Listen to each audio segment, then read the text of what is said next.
Hi there, scrappers.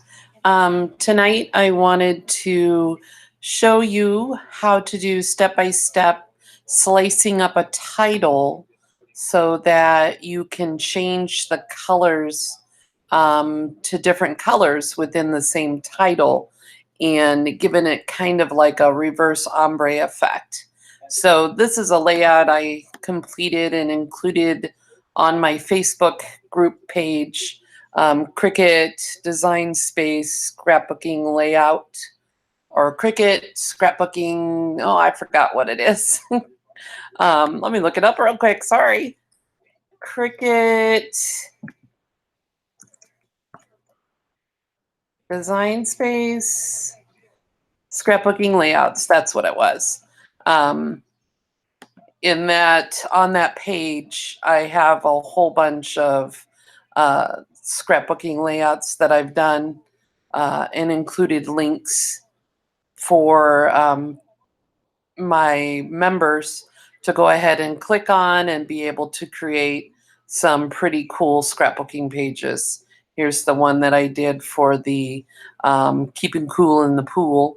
And so if you click on the link when you're on my Facebook page, it'll take you to, after you click the link, it'll take you straight to the design space to the pool layout, which it's loading here. I don't know why my computer's being so slow, but this is what would show up in your design space.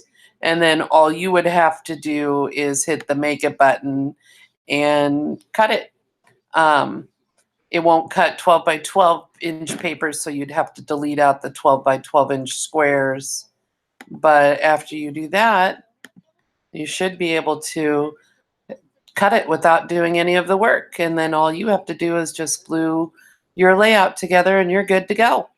So I digress. Let's get started on slicing up our title here. So let me get those things cleared off my board. Okay, so we're going to start with a new project. And the first thing I'm going to do is go to my text button over here on the left-hand side. And I'm going to type in my first word. And it automatically defaults to Cricut Sans. But I like the Three Birds Life's a Party font for this title. It just was a nicer font, I felt, for the occasion. Okay, so my title's going to say Keeping Cool in the Pool. And I'm going to type each word in separately. Keeping cool, not cook. Separately so that I can put them on a single line underneath each other. If I typed it in all together, I would have to do an extra step of ungrouping and moving it down. And to me, that just takes too much time. So I'm just going to go ahead, type in the phrase I need or the word I need, and then place it on the page where I want it. If you see over here in the layers menu, each of these words have a shadow. And so I'm going to go ahead and turn on the shadow for each of the words in my title here. And I'll explain why in just a minute here. And then I'm going to finish off with the word pool. And notice I'm going ahead and placing these pretty close to each other because I'm going to weld it together here in a moment. First thing I'm going to do though is there's a shadow feature and then the top layer. I'm going to ungroup the top layer from each of the shadows.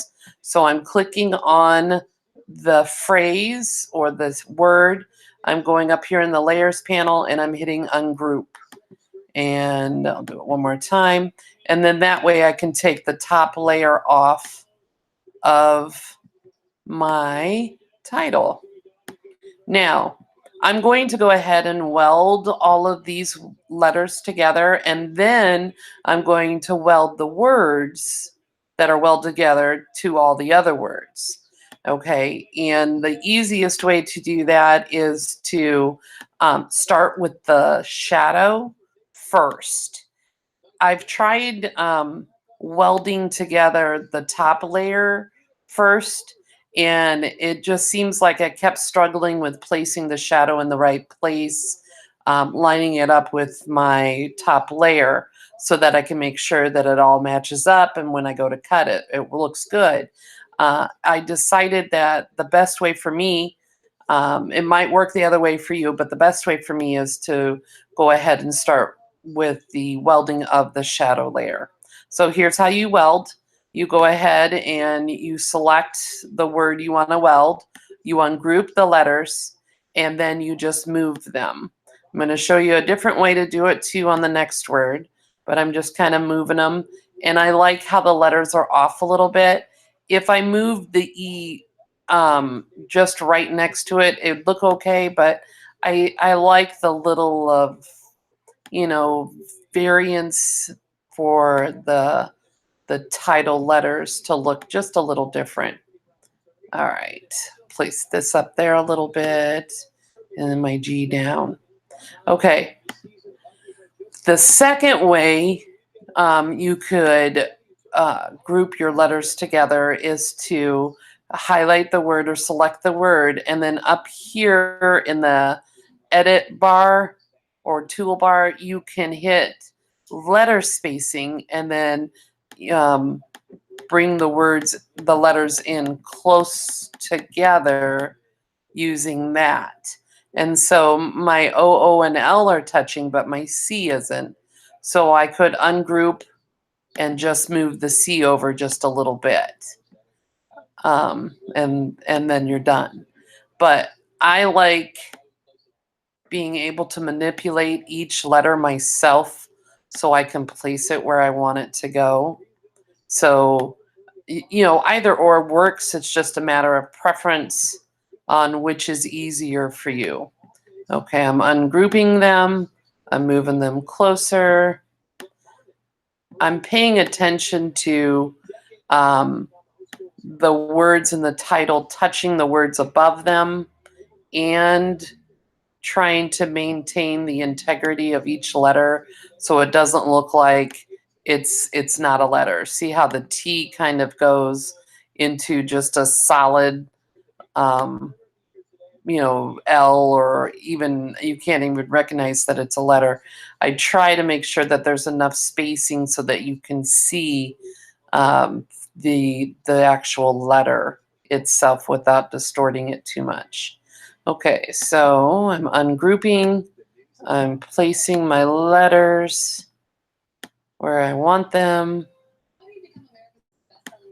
All right, and then I'm going to decide, does this look good? Is this what I want? Nope, I don't like pool being over so far. So I'm going to move pool over just a little. I'll start with the P first, and then I'm going to move P down just a little because the N didn't look as much as an N that I wanted it to. Okay, there's the O, move the other O, and then finally the L. Okay, that looks a lot better to me. I like it. Now, one of the things I thought would be cool is to include a couple images to the title. And so I was thinking about, oh, maybe I could put a rubber ducky on, or, you know, you really can pick whatever image you want. And the image that I decided was like a floaty or a life preserver, and I couldn't find any. So I ended up looking in cartridges and just started scouring. Well, the cartridge that I found, like the little life preservers that I want, came from this cartridge called Family Album.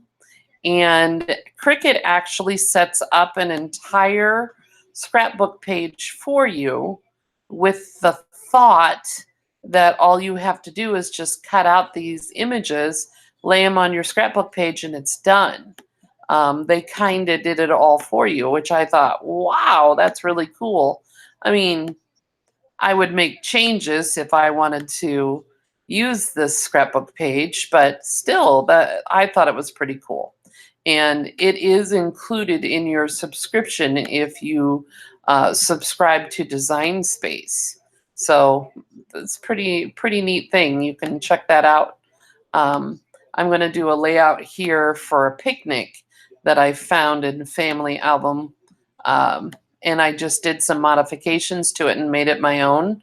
But basically, it's the page from Family Album, which it's just unbelievable. Okay, so these are the little floaties that I liked, and all I'm doing is just making them a little bigger, and then I duplicated them because when I go to lay them back down, um, this is going to, it'll be on black shaped ones. So, all right, next thing I'm doing is I'm selecting the entire title, including the floaties, and I made sure the floaties were connected to the title too. I'm going down here in my layers menu again, and all the way at the bottom, the weld button is toggled on. I hit weld. It disappears for a second, and there's my title all welded together. Now my life preservers or my floaties are there too, and they're all set to go. So now what I need to do is go back and go ahead and put the top layer, line it back up to the shadow layer and then weld that also. So I'm going to do this real quick. It's just ungrouping your letters and matching them up to your shadow welded images or welded title that you've already done. So I'm going to try to go through this pretty fast because it's just the same thing over and over again. The welded top layer, when you go to weld this layer, it goes pretty darn quick, and I've gotten pretty good at welding any kind of title together. It's pretty cool function that I used to do on my Gypsy, but my Gypsy doesn't work anymore, and Cricut is not replacing Gypsies, and they're not going to make Gypsies, or they haven't made Gypsies for quite a while because they came out with this Design Space, which I don't think I could live without anymore, for real. I use it almost every day in my classroom or for something for my kids. My son just had to complete a trifold for his AP history class, and you betcha we used Design Space to design the images that he wanted to include. Okay, so I've got the top layer on the shadow layer, and I went ahead and made sure that it looks pretty good. And so now I'm going to weld the top layer. But when you weld, you cannot leave the shadow layer in there or it'll make it one big weld. So I just simply grabbed a hold of the shadow, pulled it down.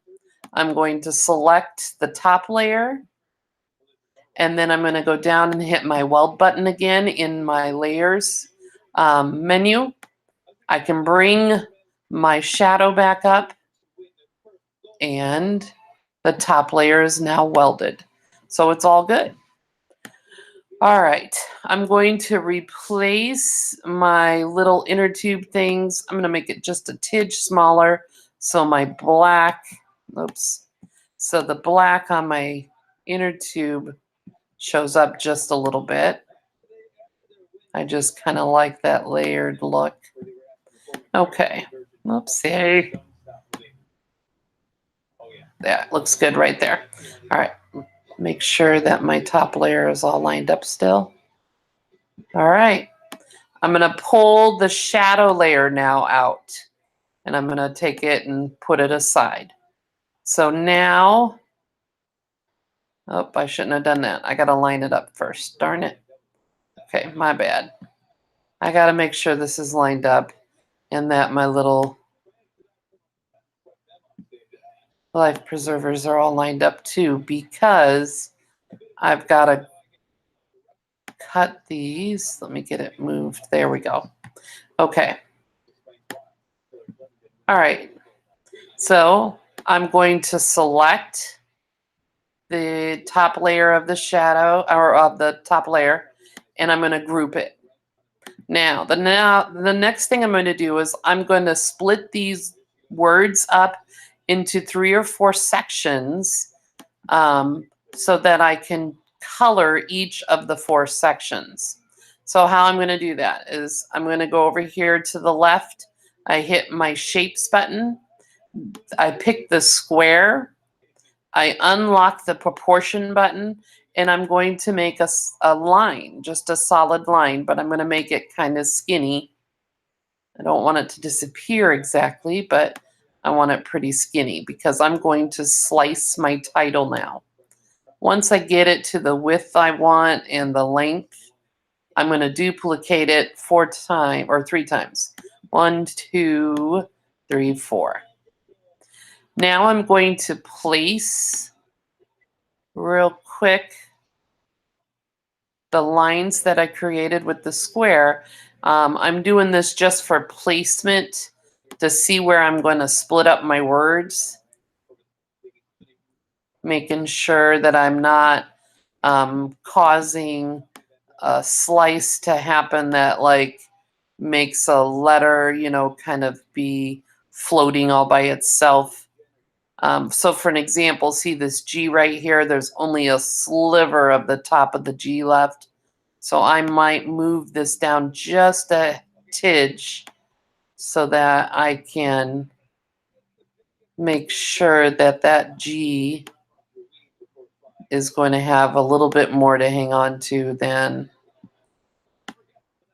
just that little bit. Okay. Okay. That looks pretty good to me. Now, this is just for placement purposes. I have to end up moving all of these anyway, but I wanted to see what they would look like before I started slicing. And I just moved the whole thing. Boy, that makes me mad when I do that. Okay. All right. So I'm going to move the sticks that I just placed. And yeah, that seems redundant and unnecessary, but I want to do it so that I can cut. Oh boy, that makes me mad that I did that. Okay, I want to do that so that I can cut or slice my first part of the title. It might not let me because of this inner tube being here. I'm probably going to have to ungroup and take the inner tubes out. Oh boy, I've done that twice. Okay.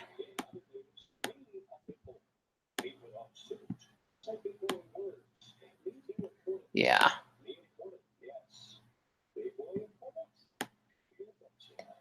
All right, when you go to slice, it only slices single layer images.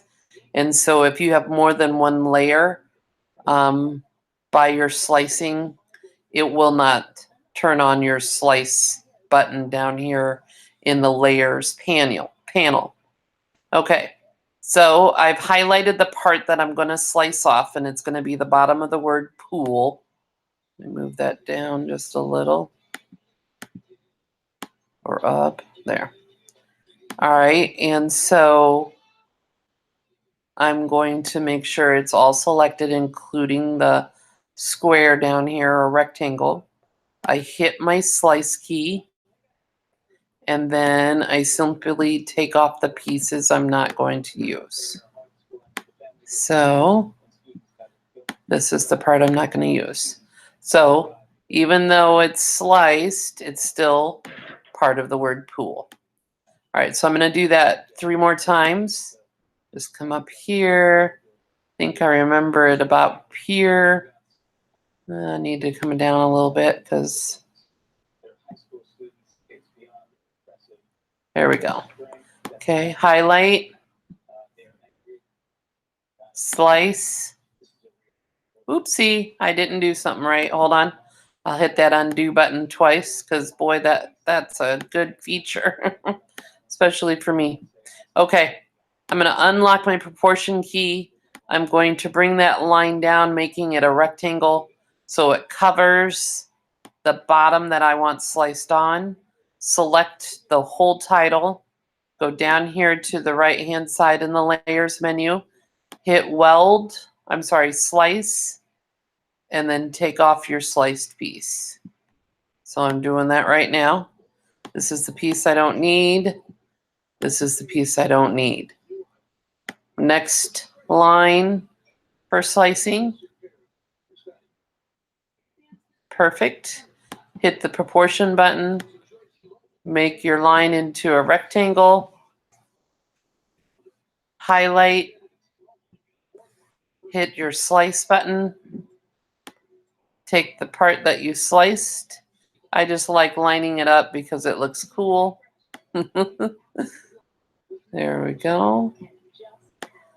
Throw away the rest of the stuff you don't need. One more line.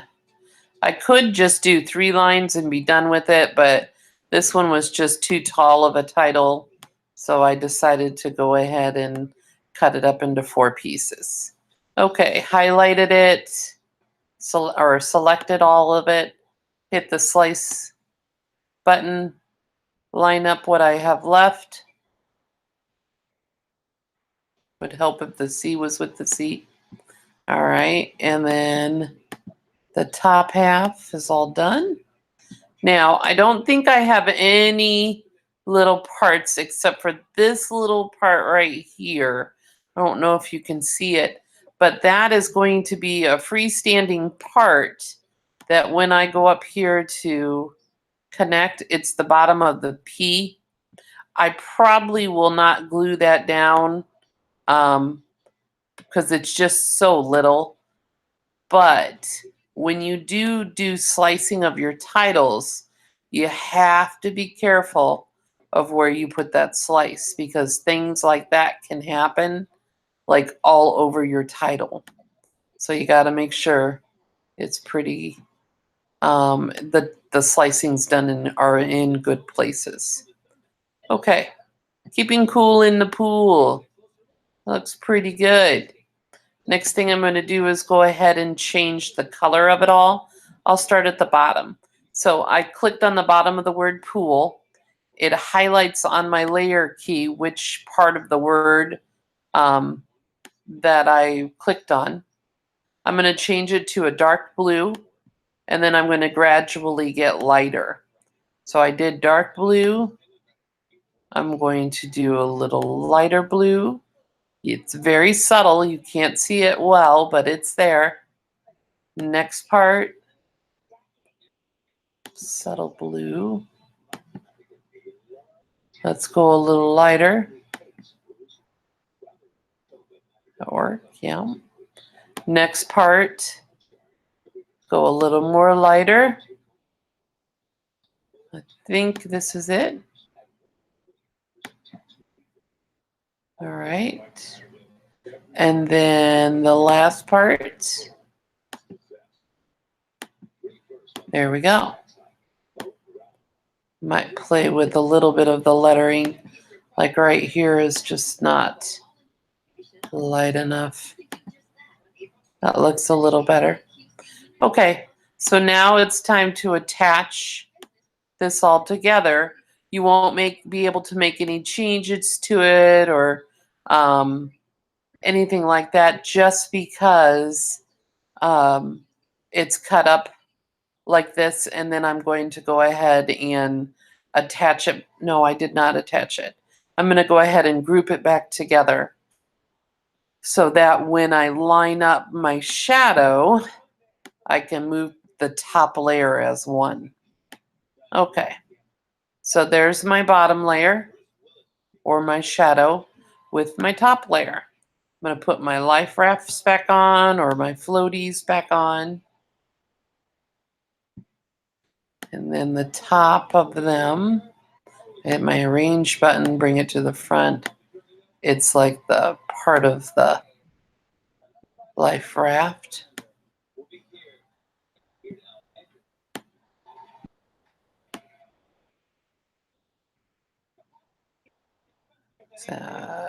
There we are.